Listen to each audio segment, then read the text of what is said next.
In problem 19, we're given a very strange polygon.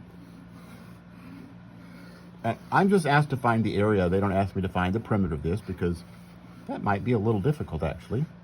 But to find the area, and the suggestions are to break it down into smaller polygons. So that's what I'm going to do. I'm going to look at this triangle over here. I'm going to look at this triangle over here. I'm going to look at this rectangle. And I'll look at this triangle at the top. I'm going to find the areas of those four things and figure out what I get for each of them. Now, let's see. This one over here, the dark blue triangle, is the easiest thing of all on this page. This is a perpendicular line. It's given to us as perpendicular, and it is a triangle with one side 1 and one side 2. And notice that since it's perpendicular, I'm going to recreate that triangle on this piece of paper. I'm going to turn it sideways, kind of. It's this triangle.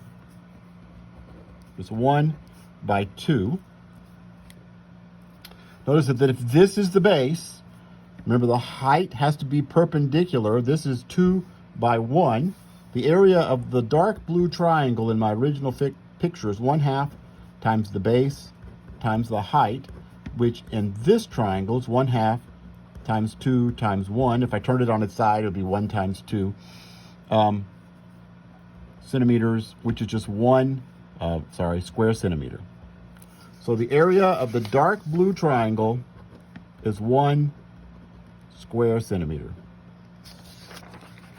Now let's see, what else could we do? Maybe the pink rectangle. That one's also easy. Notice it is a 4 by 2 rectangle.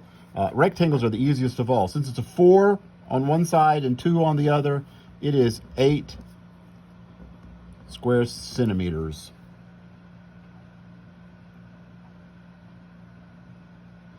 The other two are not horrible. They're slightly harder. Notice this is a triangle and we only know one side of it. Notice that one's a right angle, that one's a right angle, that one is a right angle. We know it has to add to 360. We showed that in class. A convex four-sided figure has angles that add to 360. That's a right angle. Let's see. This whole length we know because the pink thing is a rectangle. This whole length is 2. I got one of it right here, which means this length right here, it's not measured, not shown in the picture, must also be 1 centimeter. And so this is a 1 centimeter by 1 centimeter little right triangle, and the area of it, let me use a different sheet of paper to, it's a right triangle with 1 and 1. Notice I don't need the hypotenuse. The area is 1/2 the base times the height, and that's 1/2 the base. And since these are perpendicular, if I use that as the base, that's the height.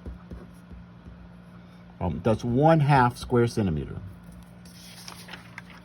So this area is 1/2 square centimeter. Finally, the triangle at the top that I did in orange. Here's a base. This long side is a base, and I'm given the height. It's a triangle. 1/2 base times height, and the height is 2. What's the base? The base is this whole length. And notice this much of it, right here, we know is part of this rectangle. It's 4 centimeters. And there's a centimeter here, 4 centimeters, a centimeter there.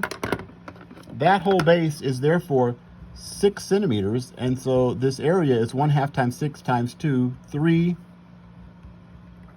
square centimeters. Okay, so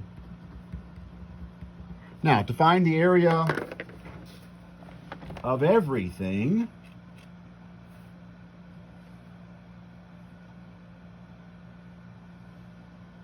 of all of the whole figure, we just have to add up all 4 of those numbers. And so what do we get? 8 and 3 is 11, 12, 13 and a half. Which let me think. I don't think that's what the back of the book has, is it? Number 19.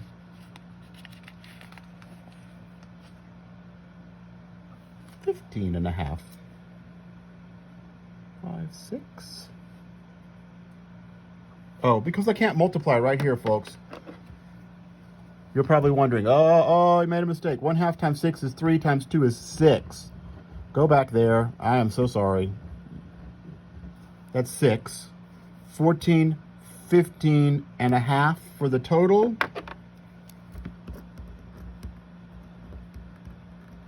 Okay, and that's a problem. You probably were screaming at me through the video. You would have in class, I hope.